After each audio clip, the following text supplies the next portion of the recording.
చంద్రబాబు గారి ప్రమాణ స్వీకారం ఏదైతే గన్నవరంలో జరగాల్సి ఉన్నటువంటి ప్రమాణ స్వీకారం ఆ రోజునే జరుగుతుంది. 12వ తారీఖునే.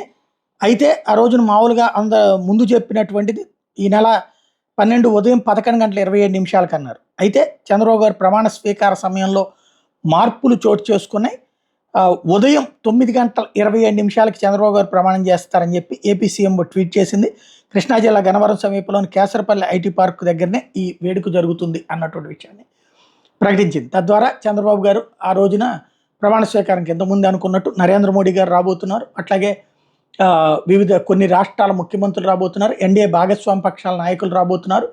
భారీగా కార్యక్రమం అయితే నడవబోతోంది. అట్టహాసంగా నిర్వహించాలనుకున్నారు. ఆ సందర్భంగా నరేంద్ర మోడీ ఏదైనా హామీలు ఇస్తారు అన్నటువంటి ప్రచారం కూడా నడుస్తుంది. అమరావతికి నిధులకు సంబంధించినో లేకపోతే పోలవరానికి సంబంధించినటువంటిది, పోలవరానికి అయితే ఇంక ప్రత్యేకించి ఎక్కలేదు. 55,000 కోట్లకు సంబంధించి ఇచ్చేది అది అక్కడ అనౌన్స్ చేస్తే మళ్ళీ ఇతర రాష్ట్రాల్లో రప్చర్ అవుతుంది. బట్ ఏదో ఒక ప్రకటన అయితే వస్తుంది అన్నటువంటి నేపథ్యంలో ముహూర్తం అయితే ముందుకు వచ్చింది.